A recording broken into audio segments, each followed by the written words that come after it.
Quel avenir pour le groupe Modem à la région? Rien n'est sûr car depuis la suspension de Colette Girard par les instances dirigeantes du parti, l'existence même du groupe est menacée. Après le ralliement de Philippe Vigier au nouveau centre lors des présidentielles, il ne restait plus que 6 élus Modem, le minimum pour pouvoir constituer un groupe dans l'Assemblée régionale. Aujourd'hui, le cas de Colette Girard n'est toujours pas réglé. Celle qui est désormais adjointe à la mairie de Tours s'impatiente mais ne menace pas non plus. Alors, je n'ai pas vocation à être suspendu à quoi que ce soit, donc arrêtons, soit on se met tous d'accord et puis on continue à travailler comme nous l'avons toujours fait, ou bien alors nous prendrons d'autres initiatives qui ne sont pas souhaitables.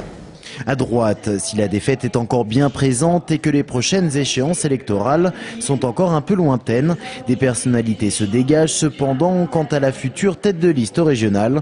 On parle de Serge Lepelletier, maire de Bourges, mais surtout d'Hervé Novelli, ancien conseiller régional.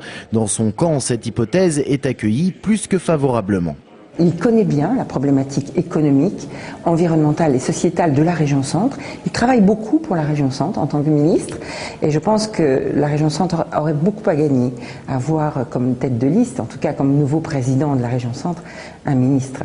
Quant à la majorité de gauche qui voit par les dernières élections sa légitimité renforcée, la question du chef n'est pas encore abordée, mais Jean Germain, ancien président du conseil régional, ne semble plus vraiment intéressé par la région. Il avait d'ailleurs laissé son siège l'an passé à François Bonneau. Le travail que nous faisons à la région nous donne confiance, je l'ai dit. Ce travail prépare la nouvelle échéance et nous nous y consacrons complètement. Nous sommes tout à fait prêts à toutes les éventualités. Et le moment venu, des décisions seront prises pour savoir comment nous aborderons cela. Remarquez aujourd'hui la belle cohésion de cette majorité.